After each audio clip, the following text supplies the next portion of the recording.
Okay, let's unpack this. Imagine a time, not so long ago really, when the dream or maybe the nightmare of dinosaurs walking the earth again became, well, reality. It's a stark reality. Exactly.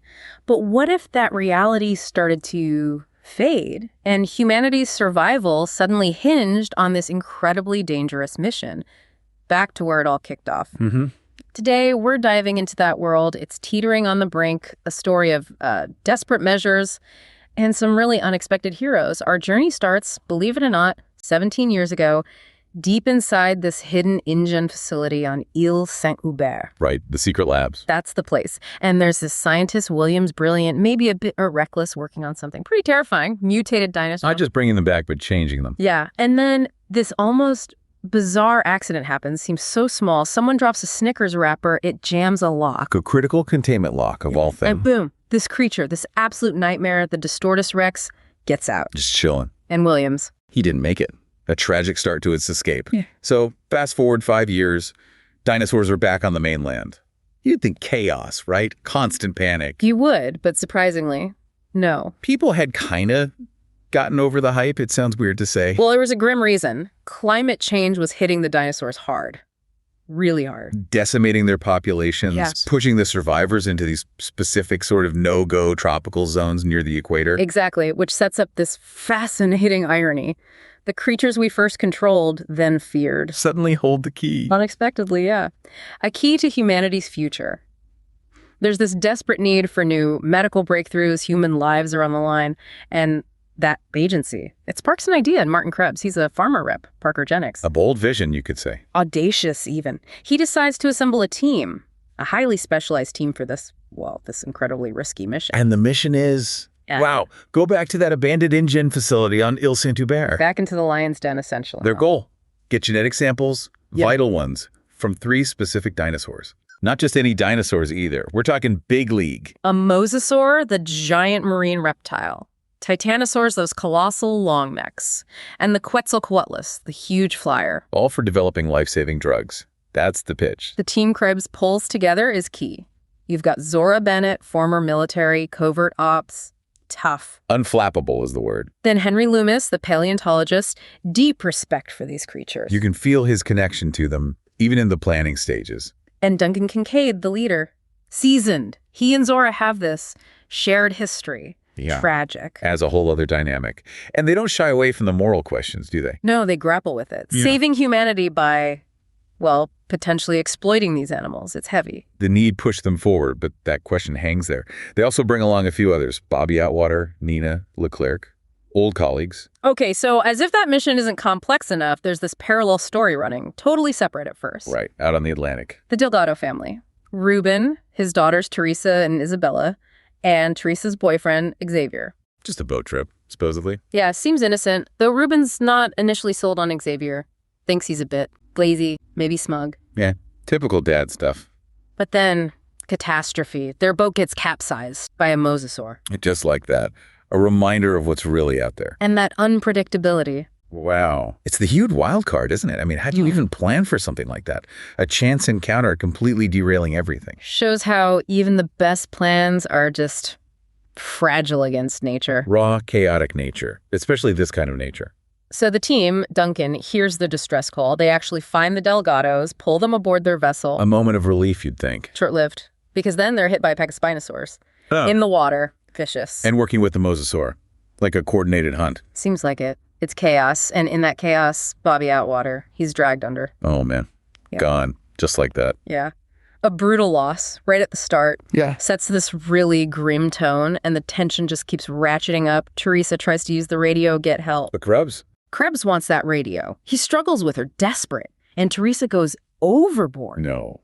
Into the water with the Spinosaurus. Yes. And then Xavier, Reuben, Isabella, they all jump in after her. Suddenly the family is separated from the team again. Unbelievable. Yep. Just cascading disasters. But amidst all that, Zora, she somehow manages to get the first sample, the mosasaur sample. How? In that mayhem. This special dart. It collects the genetic material, then the vial detaches and parachutes back to the boat. Incredible tech. Zora's focus there. Yeah. It's just remarkable, that level of composure under fire. Absolutely essential skill for this mission, clearly. Getting that sample proved her worth immediately. In the most intense way possible. So they escape the creatures, but the boat's damaged.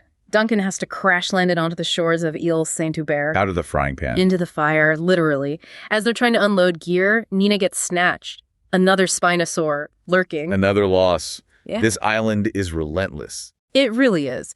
The remaining team, Zora, Henry, Duncan, Krebs, Leclerc, they have to push inland, deeper into danger. Soon, they encounter the Titanosaurs. It's truly awe-inspiring, you have to imagine. Henry the paleontologist, he's visibly moved. You see his reverence for these creatures. It's a profound moment for him. And Zora gets the second sample there. But you sense Henry's conflict, right? He sees their majesty, and the mission feels almost invasive. Yeah, these aren't just samples to him. They're living wonders. Weighs on him. Meanwhile, the Delgados are on their own journey, trying to survive, find help. With Xavier stepping up now, presumably. Definitely. Ruben starts seeing a different side of him. More resourceful, less smug. Maybe Teresa was right about him. Survival changes people. And they get this really surprising encounter as Xavier's being stalked by raptors. Fast, smart. Oh, that bad news. But then this huge other dinosaur, a mutadon, something unclassified, apparently fast despite its size, it charges in, scares one raptor off, takes the other, saves Xavier. Wow. Saved by an even bigger predator. Wild. And there's this little moment of warmth, too. Isabella, the younger daughter, finds a baby dinosaur. A tiny echolops. Oh, a little horned one. Yeah, adorable. She adopts it, names her Dolores, a little bit of hope amidst the fear. It's striking, isn't it? The contrast. You've got these terrifying predator attacks, Spinosaurs, raptor. Right. And then the team grappling with the ethics of the samples. It's survival on multiple levels. Physical, ethical. It's all happening at once. The Delgado struggle continues. Next morning, they find a river. But Dolores, the baby dino, gets spooked and runs off. Teresa goes looking, finds a torn-apart dinosaur corpse. Not a good sign. Nope, because the reason is nearby, a sleeping T-Rex. Sleeping? Oh, that won't last. It doesn't. It wakes up, starts chasing them. They find this rickety raft, just managed to get away on the river. Isabella nearly gets grabbed. A super close call. Shakes them up, I bet. For sure. Okay, back to the team. They need that last sample, Quetzalcoatlus. The flying giant, where do they find those? High up. They have to scale this treacherous cliff to a cave. Zora and Henry go in. Just the two of them. Risky. Henry carefully gets the sample from an egg. But just as they finish, The parent shows up. the adult Quetzalcoatlus, huge, furious, it attacks. Leclerc, who is nearby, is killed. Another one down.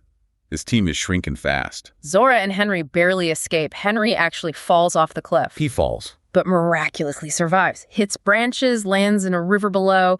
Zora, Duncan, and Krebs find him. They regroup, head for a landing pad. Chopper's supposed to be coming. Finally, some good news, maybe. Well, Zora insists they find the Delgados first. They can't just leave them. Good call. Loyalty. They eventually do find them. The two groups reconvene, but it's tense. I can imagine. After everything. Teresa immediately confronts Krebs, lights into him about leaving her behind earlier, nearly getting her killed. Rightfully so. And Krebs, he pulls out a gun he found. He's desperate now, just wants those samples and out. Okay, this is bad. All the tension, all the decisions. Uh-huh. It's all coming to a head right here. It's a total powder keg. Everyone's on edge. And you just know something else is about to happen. It does. Nearby generators suddenly kick on. Loud noise. Attracting what? Two mutadons, the same kind that saved Xavier earlier. Now they're attacking the group. Chaos again. Total chaos. It's a desperate chase. The Delgados manage to escape, hiding under a building, and little Dolores finds Isabella. A tiny reunion. That's something at least. Then Henry spots the chopper. It's flying past the island. He has to signal it. He finds flares, lights them, gets the chopper's attention. A moment of hope. But I feel a but coming. Big but. The flares attract something else, the ultimate threat. Don't tell me. The Distortus Rex. Oh no. The original nightmare. It attacks the chopper, destroys it instantly, everyone inside gone. Devastating. Sees his chance, maybe. Tries to make a run for it with the samples in a van. Final desperate move. Futile. The D-Rex smashes the van, kills Krebs. It's brutal. The samples are they lost? Amazingly, no. Henry. He runs into the wreckage, dodges the D-Rex, and recovers the vials. Incredible courage. Wow. Henry, the quiet paleontologist, comes through. The survivors, Zora, Henry, Duncan, the Delgados, they scramble onto a boat. Duncan makes the call. He stays behind. To buy them time. Yeah, a selfless act against the D-Rex. He distracts it long enough for the boat to get away. As he make it. The creature eventually gives up the chase, and then Zora sees it, a flare from the shore. It's Duncan. He's alive. They turn the boat around immediately. They're going back for him. Incredible. After everything they've been through. Which brings up a huge question, doesn't it? Yeah. After all that loss, all that horror, what happens to the mission? Does the cost change the goal? Or does it make it even more important? That's exactly what Zora and Henry grapple with as the sun comes up. They've got the samples. They survived, mostly. What next? What do they decide? They talk. And Zora agrees with Henry's vision. It's profound. They're going to distribute the medicine without a patent. Universal access for anyone who needs it. No profit motive. Wow. That changes everything. It really does. It's this moment of pure altruism, rising from all that sacrifice, prioritizing life itself.